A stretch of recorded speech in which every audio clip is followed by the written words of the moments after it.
President Trump will visit El Paso and Dayton in the wake of back-to-back mass shootings in those two cities this past weekend. Trump is expected to travel to Ohio this morning and Texas this afternoon. But there are some residents and several Democratic officials asking him to please stay away. Congresswoman Veronica Escobar, who represents El Paso, continued to speak out last night.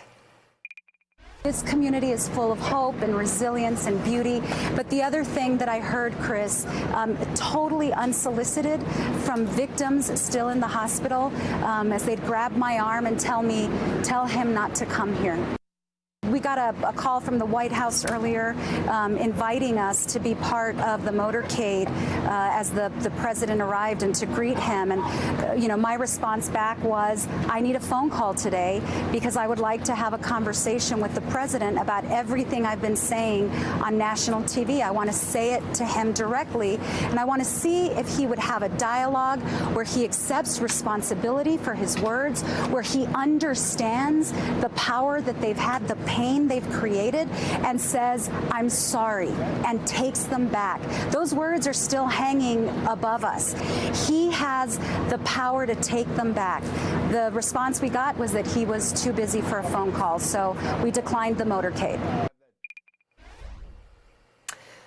The Congresswoman says she refuses to be a, quote, accessory to the president's visit, tweeting, quote, I refuse to join without a dialogue about the pain and his racist and hateful words and actions have caused our community and country. Well, and you can certainly, Willie, you can certainly understand that. Again, Hispanics were targeted, Hispanics were killed, and she represents El Paso. Yeah, and this comes after the president's giving speeches in North Carolina, leading chants, a fascist-style chants that you would have heard in Nuremberg, send them back, send them back, send her back.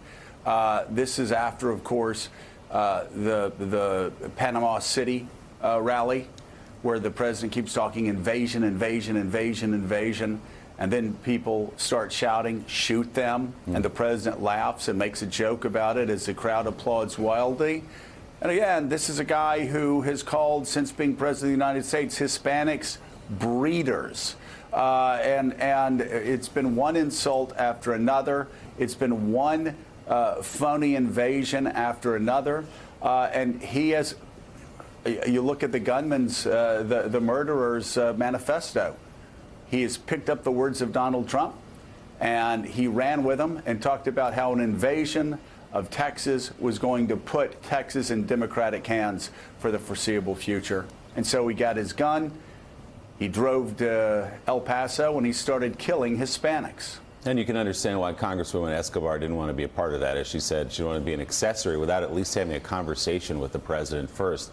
It's a pretty sorry state of affairs when you think about it. A president of the United States should go and provide some comfort, should be a healer. You think back to President Obama in Charleston when he broke into Amazing Grace when he was giving the eulogy for the Reverend there. That was an extraordinary moment of healing. It was not a political moment. It was a moment of healing. This is not a president who's going to be able to heal much there, especially given what you just said, that there was inspiration derived from this shooter from the language that's been used by the president. Just hours before his visit to El Paso, by the way, President Trump posted a belligerent message aimed at the city's former Congressman Beto O'Rourke, who also has urged the president not to visit. Minutes before midnight, Washington time, President Trump wrote, Beto, phony name to indicate Hispanic heritage, O'Rourke, who's embarrassed by my last visit to the great state of Texas, where I trounced him, is now even more embarrassed by polling at 1% in the Democrat primary. Should respect the victims and law enforcement and be quiet, the president says to Beto O'Rourke. O'Rourke, who has called President Trump a racist for years of anti-immigrant rhetoric, has said the president should not visit the city in its time of mourning. O'Rourke responded on Twitter. He wrote this: 22 people in my hometown are dead after an act of terror inspired by your racism. El Paso will not be quiet, and neither will I. So, Reverend Sharpton, the president making the case that Ms. Escobar was making right there, which is that he's not capable of being gracious in this moment that calls for it. And he's not capable of seeing the moment that has people at Times Square scrambling when it's just a car backup because we don't know if it's the next assault or the next mass shooting. He doesn't understand or become sensitive to the moment. It's all about him. How do you, on the eve of you going to console people, go back to the poll numbers of someone who's trying to run against you unless you're totally insensitive to the fact that we have all of these families planning funerals, and you're seeing this as some way of, oh, let's clean up a little political mess. A mess that you helped inspire. And we're not guessing that as TV hosts or pundits or whoever we are and whatever we do. The one that did the shooting was quoting you. The one that did the shooting is the one that led it to your doorsteps, Mr. President. And you should, if you had any humanity, stop and say, wait a minute, if I indirectly caused any of this, I'm sorry, now let us operate on a different way. All of us have had to do that in life. He seems incapable of that.